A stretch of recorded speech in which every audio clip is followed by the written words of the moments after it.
After absolutely dismantling the Orioles in the 2023 American League Division Series, the Texas Rangers look poised to go on a deep postseason run in 2023. Obviously, you can attribute their success to the likes of many big-name players like Max Scherzer, who they acquired at the trade deadline. You can look at that video up in the top corner. And also, there's some of their star position players like Corey Seager and Marcus Semien. But this video is going to focus on a player who's not as heralded, but is someone I think is a star in his own right. And that is the one and only Nate Lowe, who is their first baseman and, as a lefty, plays almost every single day.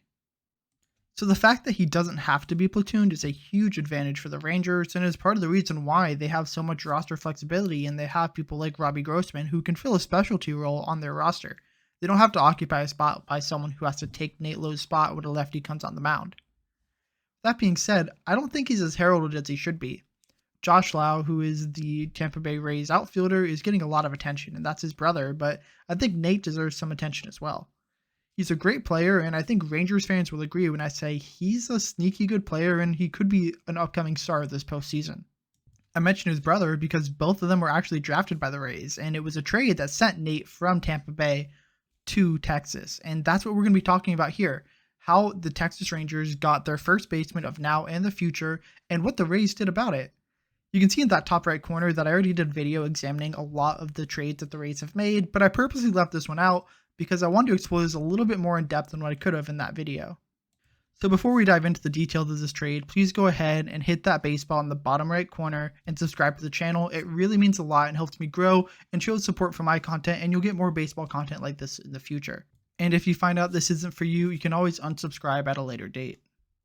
And so, without further ado, let's talk about the trade that sent Nate Lowe from the Tampa Bay Rays to the Texas Rangers and what the Rays got back in return. As I mentioned in my Rays trade video, it's always a little suspicious when you do end up trading with them because the Rays know how to get value when there's not a ton there, and they did definitely do so in this trade, but I still think Nathan Lowe is the biggest piece that got traded in this deal. He was their 13th round pick in 2016, and that just goes to show you how good the Rays are at plucking talent out of those lower levels of the draft. He came out of Mississippi State a year after his brother got drafted, and he blew up rankings, and he flew through the minor leagues. In 2018, he slashed .330, .416, .568 with 27 home runs and over 100 RBIs as he ran from Class A all the way to AAA and got selected to the Futures game. That is not something you see very often from someone drafted in the 13th round. During that transition, he ended up loosening up his swing a little bit, improving his bat speed, and using more of that raw athleticism to make contact with the ball, and that not only boosted his hit tool, but also his power tool. He's an above average hitter, and he has above average power, and that's definitely something that's been displayed at the major league level, and as a prospect, it was obvious that those were going to translate there. On defense, he's nothing to write home about, which is somewhat what you expect from a first baseman. You don't have a lot of elite first basemen on the defensive side of the ball, but he's serviceable, and sometimes that's all I can really ask for. He's not a speed demon, which, again, first baseman is kind of what you expect, but he has some power, and he's very dependable, and he's not in a platoon, which is such a huge advantage. But let's talk about just how good he's been in the major leagues. He was a late season call-up in 2019 and was also a big part of the back end of the 2020 postseason run for the Tampa Bay Rays, where he batted .251, .322, .488 with a .77 OPS, which is a little bit above league average.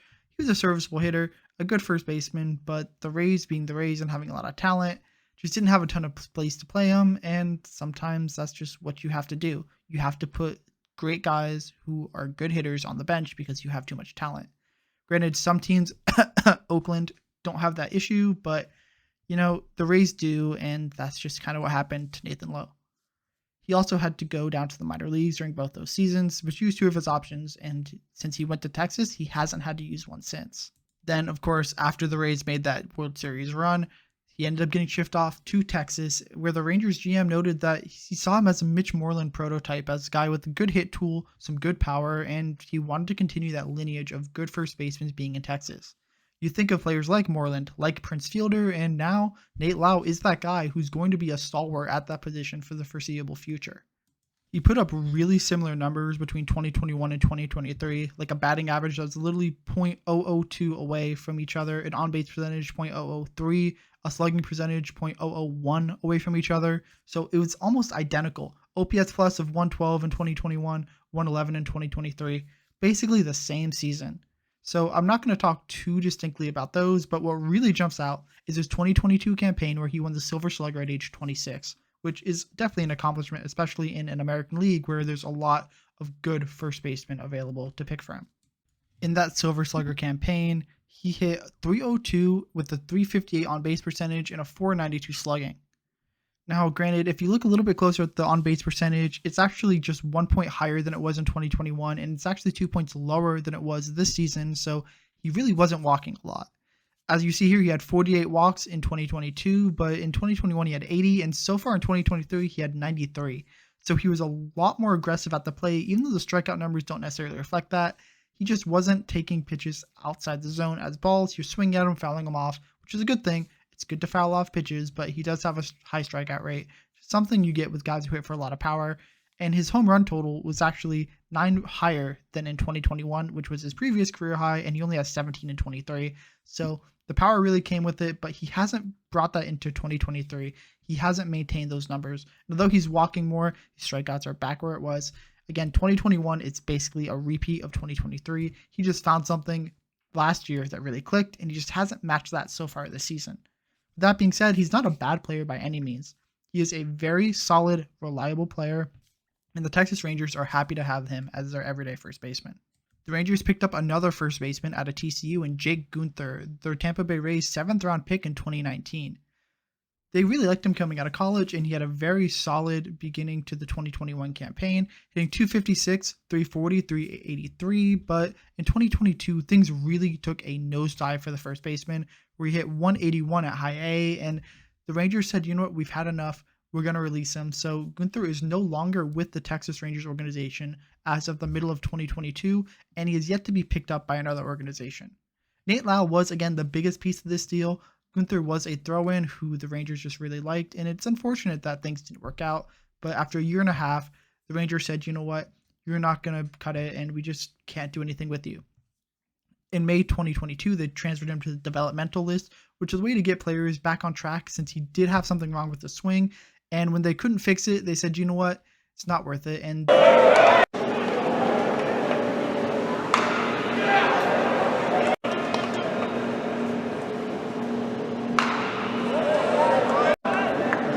the Rangers also got a player to be named later in this trade, who about a month later was revealed to be Carl Chester, the 2017 12th round pick of the Tampa Bay Rays out of the University of Miami. He was an outfielder, and he had done decently in the minor league system. 2017 had a cumulative average of .316 across 2 levels. 2018, he reached high A and hit .346 there across 14 games. And in 2019, he had a little bit of an regression, but in AA, he hit .264, which is really impressive because it's a very big jump from single A to AA. A lot of people claim it to be the most difficult in the minor leagues. In 2021, he started off in high A, and that's where he stayed for the entire year in 99 games, hit .186 with a .235 on base percentage, and unfortunately for Carl Chester, he met a similar fate to Jake Guenther, where during spring training in the 2020 season, the Rangers said, you know what, we cannot fix your swing. There's not much we can really do. Unfortunately, you're going to be cut. And from March 2022 until now, he has not had a job in Major League Baseball or affiliated baseball for that matter. The Rays got 2 lower level prospects back from this deal, but one of them really turned out to be a superstar in the rough, which is exactly what happens when you trade with the Tampa Bay Rays. And that, of course, would be top prospect Osleivis Basabe.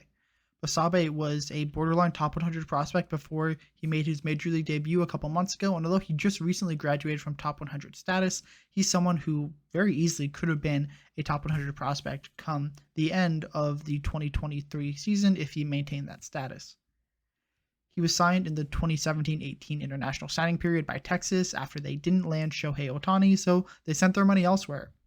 And he became a really great addition, especially because the international period has a lot of variability.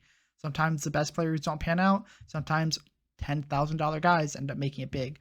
A great example of that is Ronald Acuna Jr. That's just the nature of international signing periods. They were very happy to get him, and the Rays really liked it because he had a really diverse mix of tools. He had good hit, he had great running speed, and a great arm that would play anywhere on the infield. Although teams initially thought he was the second best prospect in this deal, I think the benefit of hindsight is he was the best player for the Rays in this deal, and you could potentially argue that he's better than Nate Lowe in terms of true potential. You never know. There's a lot of time left to figure all that out, and thankfully I'm not the one who's making those front office decisions, although I love to speculate about them. Basabe is someone who has a lot of potential, and the Rays are very happy they have another infielder to go with that conglomerate that they have, especially with the whole Wander Franco situation. This is a huge addition for them, and he has been really, really good in the minor league ranks. And this season, 2023, was a breakout for him in the minor leagues. Through 94 games in AAA, he slashed 296, 351, 426 for a 777 OPS, which catapulted him to get his major league debut this season. In 31 games, he has a 218 average and a 277 on base. So there's a little bit of time to go before he's truly a good player, but he's only 23. He just turned 23 last month. So there's a lot of potential for him to go and be a very solid piece for the Tampa Bay Rays going forward. It's not to say he's going to be some world beater, but there's always that potential. You never know with guys who just recently get called up, and he showed a lot of potential to be a very, very good player. He's already hit a home run, although he's striking out a little bit more than what you'd like. That's just kind of what happens when you have guys who have decent power. They tend to strike out a lot, and he's making contact with the ball, and that's really sometimes all you can ask for. He's walking right now at about a 7% clip, so if he can get that strikeout rate down a little bit more, that walk rate will rise even more. He'll get on base a little more, and he'll be a good player. Again, 31 games is not a huge sample size, especially for someone who played basically the entire season at age 22. There's still a lot of growth and potential for him, so his top 100 prospect status of a hit-first guy with some good power, great speed, and a decent enough fielding ability and a plus arm, there's potential there. He's never going to blow you away with his power, but he's going to hit for average, he's going to steal some bags, and he'll play plus defense, and that is a recipe for a very, very good player. The biggest piece in this deal, at the time of the trade at least, was Herbitero Hernandez, who was a catcher and outfielder who was slightly higher ranked at the time than Basabe, but hasn't necessarily panned out to be the player that everyone thought he would be. Simply because he hasn't been the best prospect the Rays received doesn't mean he should be discounted at all. Right now, he's ranked as the 18th best prospect in the Rays system, which is very deep, and that means he'd most likely be ranked higher in about 95% of other systems, and he's put together a pretty solid year. Especially considering he signed for just $10,000. As an 18-year-old, we already talked about other players who have done that, like Ronald Acuna Jr. He really has established himself as a top prospect and is someone who that the Rays could rely on very heavily in the near future. Currently, he's in AA, potential to debut next year, but we'll see how that goes, especially with the needs of the organization. He debuted with the Rays organization in 2021, and he earned MVP for their High A Bowling Green Hot Rods organization in 2021, hitting .255, 368, 499 with almost 90 RBIs and 24 home runs. The Rays took him away from being a catcher, and he looks more to be a left fielder now. Maybe he'll end up at first base, but the Rays just weren't happy with how he was receiving balls and said, you know what, we'll put you at a more offensively minded position because that's just really strong. It's a plus tool, and it's something that he'll rely on very heavily. He also doesn't have a strong hit tool, which means that he's going to rely a little bit more on that power to get by. And frankly, a first base or left fielder position is kind of the only positions that's necessarily okay due to the limited defensive capabilities. He has an average arm, which is part of the reason why they decided to move him off of catching, and his running speed isn't great, which is probably another reason why he'll end up at first base more so than left field. And his fielding isn't great either in the field, so yeah, first base, I'm talking myself into it at this point. He'll be a first baseman in the future, but the Rays could use someone there if Yandy Diaz needs a day off or if something happens with an injury, so he'll be a good piece there, and if he needs to be an emergency outfielder, he definitely can be. Although his hitting has stayed pretty constant from High A in 2022 to AA in 2023, which is impressive because that is one of the hardest jumps to make in all of Major League Baseball. It's only second to AAA to the major leagues. The power numbers haven't really carried through. He has 10 less doubles from 28 to 18 and 11 less home runs from 24 to 13. So he isn't really hitting for as much power, which limits his upside a little bit. With that being said, he's a solid player, someone the Tampa Bay Rays are really looking forward to, and he could be a solid first baseman for the foreseeable future, especially if Yandy Diaz needs to DH, or maybe Herbitero Hernandez needs to DH because of his limited defensive capabilities.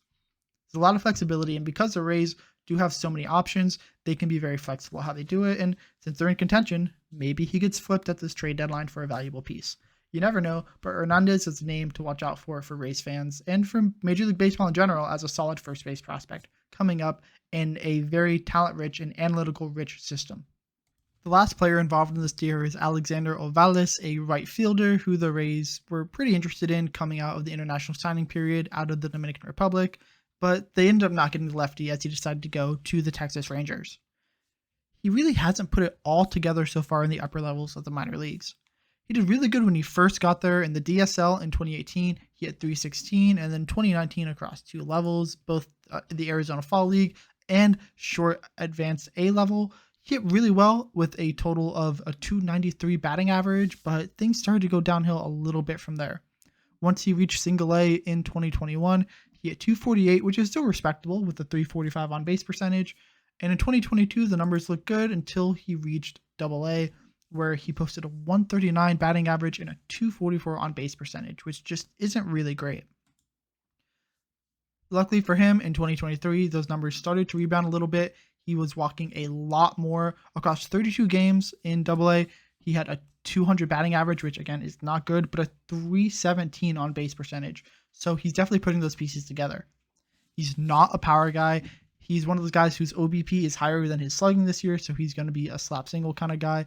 And he doesn't have a ton of stolen bases. He only has 4 this season, so he's not going to be a guy you're going to expect to see a lot of bags. So for me, he's a limited flyer prospect. We'll see how he works. He's only in AA. He's 23. We'll see. I don't foresee him getting a call-up, but color me surprised. The Rays can do crazy things with players, so maybe they still like his talent. Unlike a lot of players that the Rangers got, he's still in the organization, and that is a huge plus. So good for Alexander Ovales. He has that potential, and hopefully he can maintain that and come into 2024 very strong. The Texas Rangers definitely got a big player in Nate Lowe when they ended up acquiring him from the Tampa Bay Rays, and he's been a big part of their postseason push in 2023. With that being said, the Rays definitely did not get out of this trade fleeced. Osleivis Basabe is a solid piece, and Herbitero Hernandez is definitely a player who has a lot of potential, and Pipeline wouldn't have him ranked as high as 16 if they didn't see something that they really, really liked in him. I personally don't have him ranked as high. I do think his defensive limitations and just the fact that he hasn't made a lot of power adjustments so far in 2023 don't bode well for his future success, but you never know. If any organization can fix him, it will be the Tampa Bay Rays. With that said, I do think that the Texas Rangers got out slightly better on this deal simply because I think Nate Lowe has done really well so far. He's an everyday first baseman. He doesn't need a platoon, which is something a lot of people were concerned about. He didn't need a platoon even last season when the shift was in place. So there's a lot of potential for him to be a very, very good player and maybe get a couple All-Star appearances. Basabe also has that potential, but we have to see him reach it. And because of that, I just don't know how exactly to rate it. I do think if the Rangers traded Lowe right now, hypothetically, I don't think they will. A trade package that's very similar would probably be in place, and the fact that the Rays traded away 2 extra prospects at the time, not ideal, but given how they turned out, doesn't really matter. But I just can't give myself to say that the Rays won this trade. It's more of a win-win than anything, but I do think the upper hand slightly goes to the Texas Rangers, and that's something that, unless Basabe can really put together and show me that I'm wrong, is probably something I'm going to stick by. I think it will just end up being those 2 players who make a big major league impact, and so it'll be a comparison of who has a better major league career to see who really wins this trade. So thank you guys for watching. If you like what you saw, there's 2 more videos right here, and make sure to hit that baseball in that bottom right corner to subscribe to the channel. It really, really means a lot. It helps me grow. We'll give you more baseball content every week from me and from other creators to go and enjoy at your leisure. Thank you, and I hope to see you with the next video.